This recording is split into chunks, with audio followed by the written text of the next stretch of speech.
পাহাড়ে এসে আমার মনে হয় সকালবেলা যদি এরকম একটা সুন্দর ভিউ না দেখো তাহলে কিন্তু পাহাড়ে আসাটাই পুরোই বৃথা। এন্ড আর্লি মর্নিং এ ঘুম থেকে উঠে পাহাড়ের এই যে দৃশ্যটা, সেটা কিন্তু তোমরা লেট করে ঘুম থেকে উঠলে সেটা একদমই পাবে না। যদিও আমি অনেকটাই লেট করে ফেলেছি, আসলে যেহেতু আমার সাথে একটা ছোট্ট পুচকু বেবি রয়েছে, তো ওকে রাত্রিবেলা ঘুম পাড়াতে পাড়াতে অনেকটা লেট হয়ে যায়, তাই আমাদের সকালে উঠতেও লেট হয়ে গিয়েছিল। ঘুম থেকে উঠেছি 5:30টায়, তবে ভিডিওটা করেছি 7টার সময়, কারণ 7টা অবধি এই সুন্দর মুহূর্তটা দেখতে দেখতে আমার টাইম কেটে গেছিল। আমরা ব্রেকফাস্টে নিয়েছি লুচি, ঘুগনি, পোহা, সুইট কর্ন আর বয়েলড এগ নিয়েছি আর মামার জন্য। তো আজকে হচ্ছে আমাদের দার্জিলিং এর ডে 1, আর আজকে সকালে আমরা ব্রেকফাস্টের মেনুতে নিয়েছিলাম কি দেখো, পোহা, পুরি, ঘুগনি, ডিম সেদ্ধ, মামার জন্য ফল, আর মামার পাপা নিয়েছিল ইডলি আর সাম্বার। তোমাদের দাদাভাই সাউথ ইন্ডিয়ান ডিশগুলো খুব ফেভারিট, বাট আমার অতটা ভালো লাগে না, আমার ওই জন্য ইন্ডিয়ান খাবারটাই নিয়েছিলাম। এই দেখো একটা সুন্দর ভিউর সাথে বসে আমরা কিন্তু সকলে মিলেই মানে ব্রেকফাস্ট করেছি। তবে মায়েরা আগে ব্রেকফাস্ট করে নিয়েছে, তারপরে আমরা ব্রেকফাস্ট করেছি। আমরা রেডি হতে একটু টাইম লেগেছে, মায়েরা হচ্ছে ব্রেকফাস্ট কমপ্লিট করে মায়েরা এখন রেডি হচ্ছে, আর আমরা এদিকে তিনজনে মিলে ব্রেকফাস্টটা সেরে নিচ্ছি। আর জানো তো, লাস্ট আমরা কিন্তু পাহাড়ে ঘুরতে এসেছি 2 বছর আগে, মানে 2023-তে, আর তার আগে 2022-তে আমরা দার্জিলিং একবার এসেছিলাম। আমার জন্য ফার্স্ট টাইম ছিল সেবার, আর এইবার কিন্তু আমাদের জন্য মানে আমার জন্য সেকেন্ড টাইম, আর আমি সবাইকে সাথে করে এসেছিলাম, বেশ মজা হয়েছিল। আর এটা একটু স্পেশাল ছিল কারণ এটা ছিল সোহাগের ফার্স্ট ফ্লাইট অ্যান্ড ফার্স্ট পাহাড়ে আসা। দেখো এত সুন্দর একটা ভিউ, তার সাথে আমরা বসে ব্রেকফাস্ট করছি, মানে সত্যি মাঝে মাঝে মনে হয় পাহাড়ে যদি একটা ছোট্ট ঘর থাকতো আমাদের তাহলে কত না সুন্দর হতো, তাই না? আর এবারে এসে আমরা কোন হোটেলে স্টে করেছি সেটা তোমাদের সাথে আমি অবশ্যই শেয়ার করে দেবো। তো এবারে কিন্তু আমরা ম্যালোর থেকে 300 মিটার্সের মধ্যেই একটা হোটেল বুকিং করেছিলাম, আর হোটেলের অ্যাকোমোডেশন কিন্তু খুবই ভালো। তো এটা হচ্ছে আমার আজকের লুক ডে 1। তো কেমন লাগছে সেটা অবশ্যই কমেন্ট করে জানিও।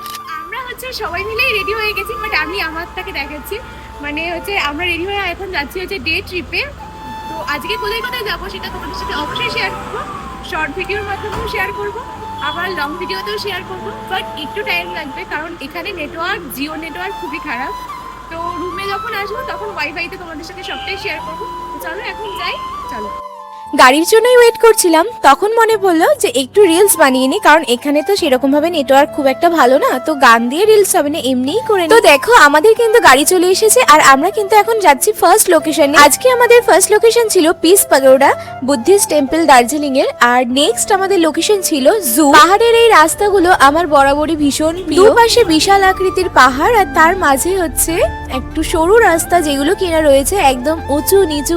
তবে হ্যাঁ, এর আগের বার যখন আমরা দার্জিলিং এ এসেছিলাম তখন দার্জিলিং এর রোডগুলো যেরকম ছিল তার তুলনায় কিন্তু অনেক রিনোভেশন করা হয়েছে, অনেক ভালো হয়েছে রোডগুলো। আচ্ছা, আমার ভয়েসটা একটু অন্যরকম লাগবে কারণ হচ্ছে আমার ভয়েসটা হট করেই মানে একটু বসে গেছে, জানি না কি করে, হয়তো ঠান্ডাতেই হবে, তো একটু ম্যানেজ করে। তো দেখো তোমাদের সাথে কথা বলতে বলতে আমরা কিন্তু চলে এসেছি এখন বুদ্ধিস্ট টেম্পলে। বুদ্ধিস্ট টেম্পলের সামনে বেশ কিছুটা রাস্তায় একটু জ্যাম থাকার কারণে আমাদের গাড়ি কিন্তু আমাদের বেশ অনেকটা দূরেই আমাদের ড্রপ করে দিয়েছে। চলে এসেছি জাপানিজ টেম্পলে। তো দেখো এর আগের বারও এসেছিলাম, এবারও এসেছে, আমার ভীষণ ভালো লাগে এই জায়গাটা। এই যে চলো তোমাদের সাথেও একটু শেয়ার করি। ও এইটুকু উঠে আস্তে আস্তে হাঁপিয়ে গেছে। তো চলো এখন ওপরে উঠি একটু আস্তে আস্তে, দিয়ে ওপরে গিয়ে তারপর তোমাদের সাথে আবার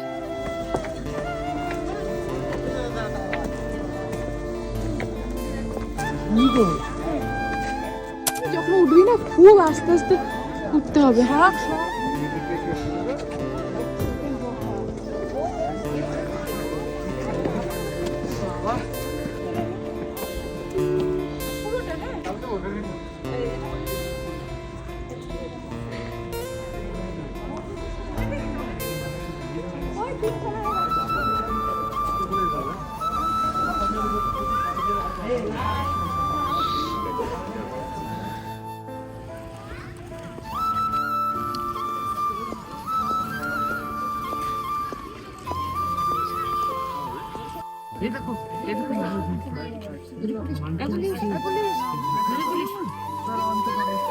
এই জিনিসগুলো দেখলে সত্যি ভীষণই ইমোশনাল হয়ে পড়ি।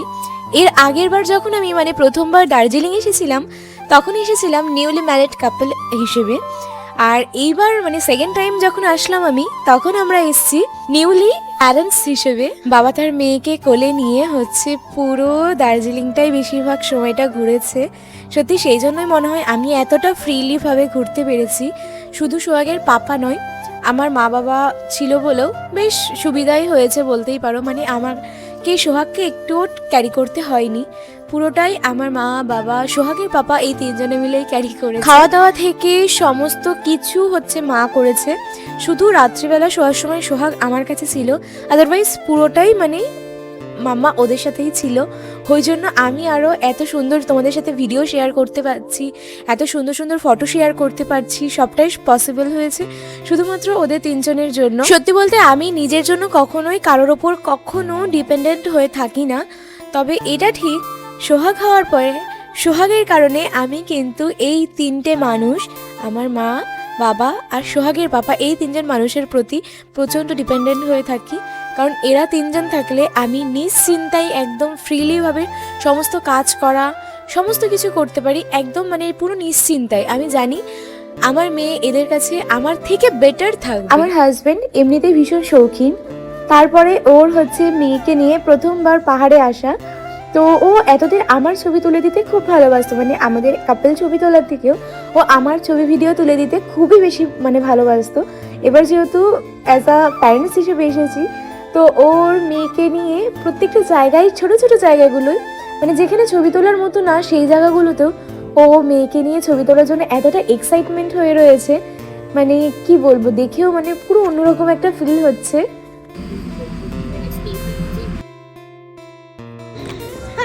তো আমরা এখন চলে এসেছি দার্জিলিং জুতে, পদ্মজা নাইডু হিমালয়ান জু। তো এই যে আমরা একদম জুয়ের সামনে, আর দেখি মাম্মা ঘুমিয়ে পড়বে, মামাকে একটু তোলার চেষ্টা করি। চশমা করে জুয়ের ভেতরে চলে এসেছি, আর এই যে চলো ভেতরে গিয়ে কি কি দেখছি সবটা তোমাদের সাথে অবশ্যই শেয়ার করবো। है ना, दोनों अलग होता है। ये रेड पांडा है। तो बड़ा होता है ना पांडा, तो अरे नहीं, ये छोटा होता है। रेड पांडा, रेड पांडा है ये। ये नॉर्मल पांडा जैसा नहीं है जो ये लोग बात कर रही है। ये तो बड़ा था, डांस के लाख में पली है। पांडा के नाम पे छापा है यार, डुप्लीकेट माल है।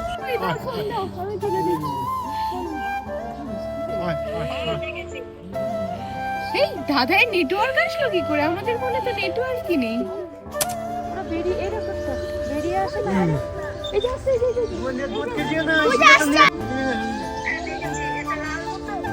রেড পান্ডা, এটা পান্ডা ভালো হয় তো আসলে তো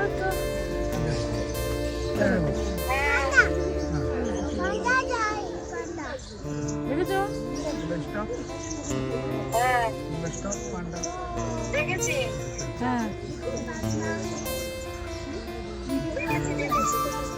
আচ্ছা, ডে ওয়ানে আমার এই লুকসটা তোমাদের কেমন লেগেছে সেটা কিন্তু আমাকে অবশ্যই কমেন্টস করে জানিও।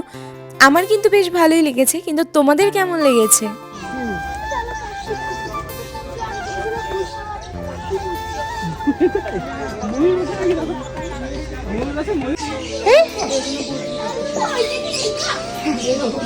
এই দেখো ময়ূর, থেকে দেখায় ওকে। নিচে নিচে নিচে আছে। এই দেখো আরো ময়ূর।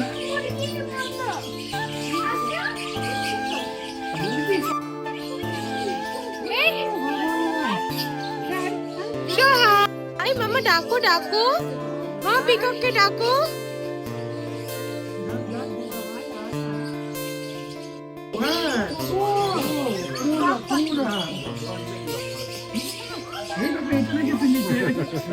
এবার দেখেছো, তুমি দেখেছো দেখেছো এটা এটা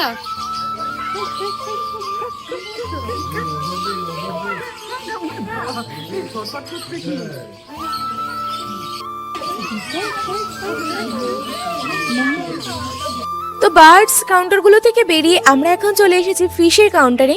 তো এখানে ফিশ অ্যাকোরিয়াম রয়েছে বেশ কিছু। এখানে মামাকে স্পেশালি দেখানোর জন্য নিয়ে এসেছি, কারণ আমাদের বড়দের দেখার মতো জুতে কিছুই নেই।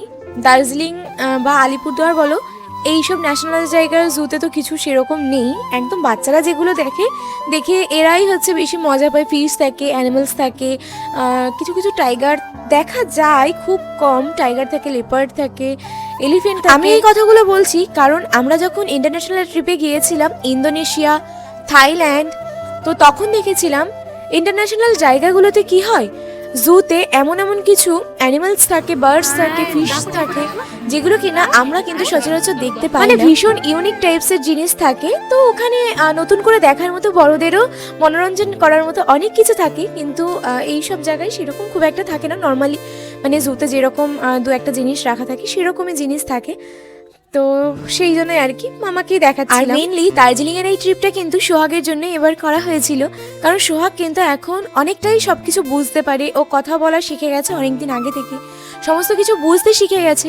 তো ভাবলাম যে একটু জুতে নিয়ে গেলে হয়তো ও দেখে মজা পাবে, আরও সেটা মজাও পেয়েছিল, খুব মজা পেয়েছিল। তো আমরা হচ্ছে ফিশের এখান থেকে চলে এসেছি, আর এখন যাচ্ছি হচ্ছে আমরা টাইগার দেখতে। জানি না দেখা পাবো কিনা বাঘ মামার, তবে আশা রাখছি ঠাকুর করে যেন দেখা পাই। সোহাগকেও একটু দেখাবো। আর টাইগারের ওখানে যেতে গিয়ে দেখো এখানে বিয়ারের সাথে দেখা হয়ে গেছে আমাদের সকলের। এখানে কিন্তু এই বিয়ারটা অনেকক্ষণ ধরেই ঘোরাফেরা করছিল। আর ফাইনালি আমরা কিন্তু টাইগারের দেখা পেয়ে গেছি। বাঘ মামা আমাদের সকলকে দেখা দিয়েছে, কিন্তু দুর্ভাগ্যবশত আমি সেগুলো কিছু ক্যাপচার করতে পারিনি।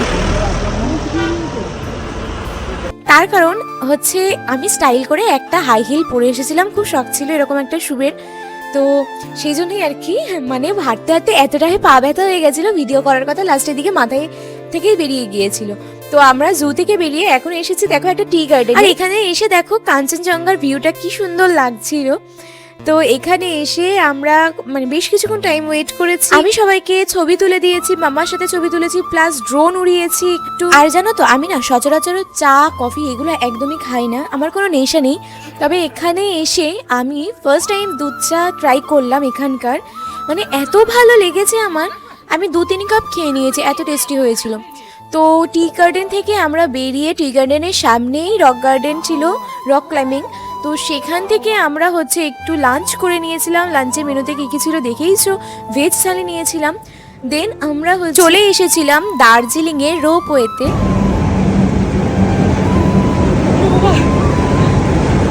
তো আমরা এখন চলে এসেছি দার্জিলিংয়ে রোপওয়েতে। এই যে এটা হচ্ছে রোপওয়ে লাইন। রোপওয়েটা যত ভালো লাগে, কিন্তু দার্জিলিং এর রোপওয়ে ওঠার সিঁড়িটা ততটাই খারাপ। কিন্তু তাও মানে এইটুকু সিঁড়ি উঠতে একটা হাঁপিয়ে গিয়েছে, অবস্থা খুবই খারাপ। তো আমরাই লাস্ট, এরপরে রোপওয়ে বন্ধ হয়ে যাবে আজকে। চলো রোপওয়েতে উঠে আবার তোমার সাথে দেখা হবে। ও সব থেকে একটা ভালো জিনিস সেটা হচ্ছে রোপওয়ে। আর আমরা এখন মাকে তুলবো, মায়ের রিয়াকশনটা খুবই খারাপ, খালি ফোনটা অন আছে বলে হাসছি, এত করে আমাকে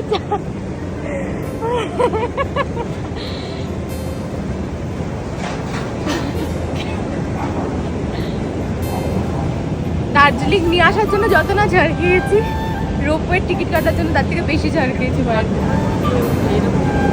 রোপওয়ে বলো বন্ধ করলে কেন? এক্ষুনি শুরু করছিল যেই ক্যামেরা।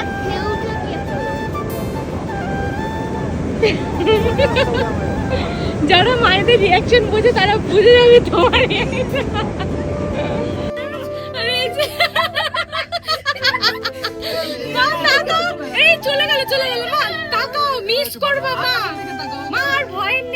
তো তোমাদের সাথে ক্লিয়ারলি বলি যে এখানে আমরা এত হাসাহাসি কেন করছিলাম। ব্যাপারটা হচ্ছে মা প্রথমত ভীষণ ভয় পায় পাহাড়ের রাস্তায়, কিন্তু দার্জিলিং এ এসে একদমই ভয় পেয়েছিল না, দেখেছি। আর এইসব কেবল কার, রোপওয়ে মানে এগুলোতে মা প্রচন্ড পরিমাণে ভয় পায়, তবুও আমরা জোর করেই এক প্রকার টিকিটটা কেটেছিলাম। তো এখানে ওঠার পর থেকে মা একটা সেকেন্ডের জন্য চোখ খুলে তাকিয়েছিল না, এত ভয় পাচ্ছিল। তো সেটা নিয়েই আমরা হচ্ছে একটু হাসাহাসি করছিলাম। আর এদিকে দেখো সোহাগ কিন্তু পুরো সময়টাই ঘুমিয়েছিল। এদিকে আমাদের খুবই সুবিধা হয়েছিল, কারণ রোপওয়েটা একটু ছোটই ছিল।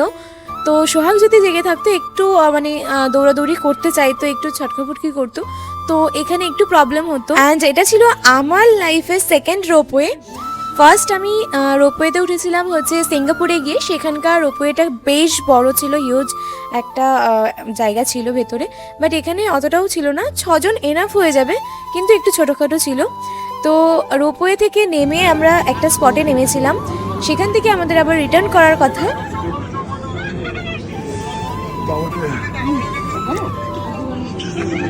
তবে যেখানে আমাদের স্টপেজটা দিয়েছিল সেখানে গিয়ে আমরা দেখলাম এটা নতুন রুলস রয়েছে ওদের ওখানে, রোপওয়ে করে গিয়ে ওখানে আবার লাইন দিতে হবে রিটার্ন করার জন্য।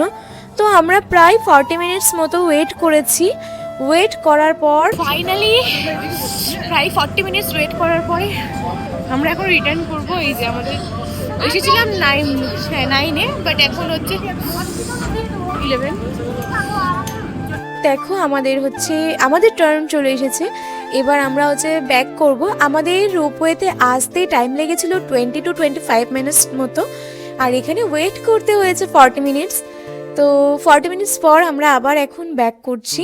যেহেতু এখানে বেশ সন্ধ্যে মতো পড়ে গিয়েছিল, প্রায় 4:30 পৌনে 5টা মতো হয়ে গেছিলো, এত ওয়েট করতে করতে। তো সেই জন্য প্রচণ্ড পরিমাণে ঠান্ডা পড়ে গেছিলো। তো আমরা ভীষণ ঠান্ডা লাগছিল, সবাই এক প্রকার কাঁপছিল, এতটা ঠান্ডা। আর যেহেতু ওখানটায় পুরোই পাহাড়ের মধ্যেখানে আমরা ছিলাম, যেহেতু আমরা সকালের দিকেই একেবারে রেডি হয়ে বেরিয়েছিলাম, সকালের দিকে কিন্তু এতটা পরিমাণেও ঠান্ডা ছিল না, ওই 20 থেকে 18 ডিগ্রি এরকম ছিল। বাট যত সন্ধে হচ্ছে তত ঠান্ডাটা তো অবভিয়াসলি বাড়ছে, কারণ আমরা ডিসেম্বরে এসেছি, পুরো ফুললি উইন্টারের মধ্যে এসেছি। আনফরচুনেটলি সোহাগ পুরো টাইমটাই রোপওয়ে পুরো টাইমটাতেই ও ঘুমিয়েই কাটিয়েছে, যাওয়ার সময়ও প্লাস ওয়েট করে আমরা যখন ব্যাক করছি তখনও পুরো টাইমটাও ঘুমিয়েছে।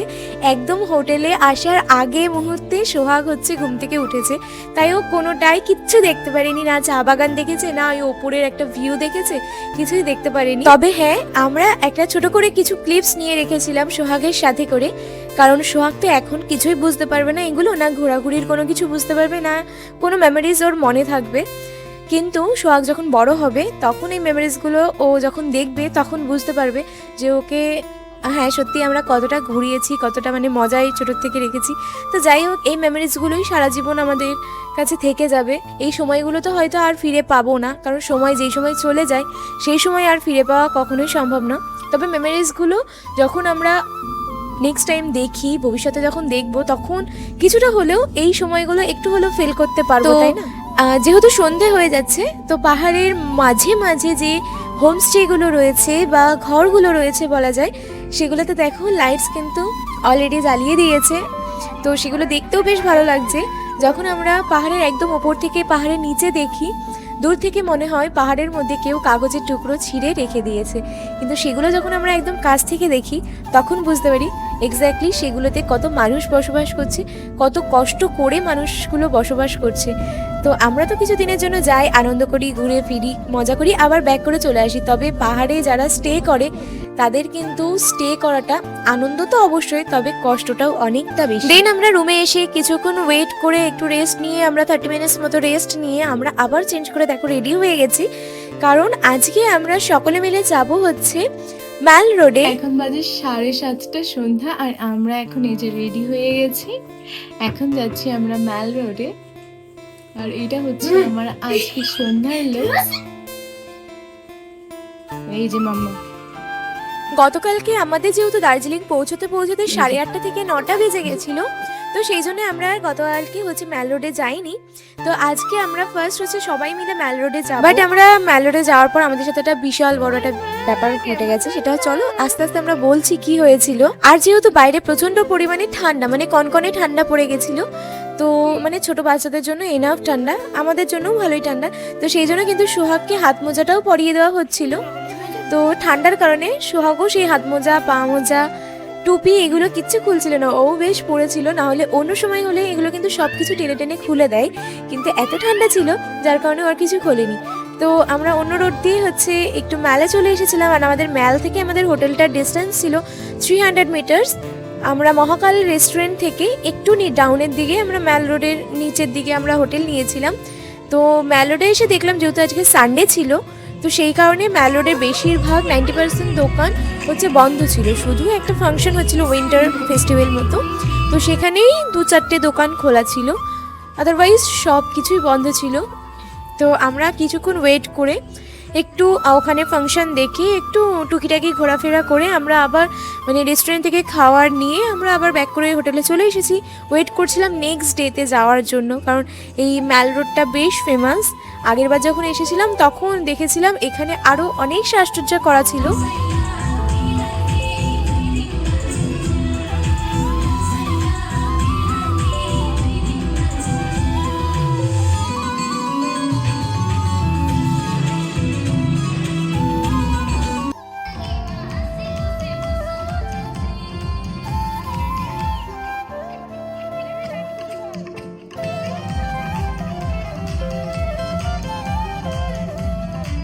দেন আমরা ডিনারটা বাইরে থেকে কিনে নিয়ে আমরা হোটেলে চলে এসেছি। আর এখানে দেখো অনেক কিছুই নিয়ে এসেছিলাম, বিরিয়ানি, রুটি, তড়কা, সালাড, ভাত সবকিছু নিয়ে আমরা চলে এসেছি। এসে হোটেলে খাওয়া দাওয়া। চলো আজকের মতো এইটুকু, টাটা বাই বাই। আবার খুব তাড়াতাড়ি নেক্সট ভিডিও নিয়ে অবশ্যই চলে আসবো।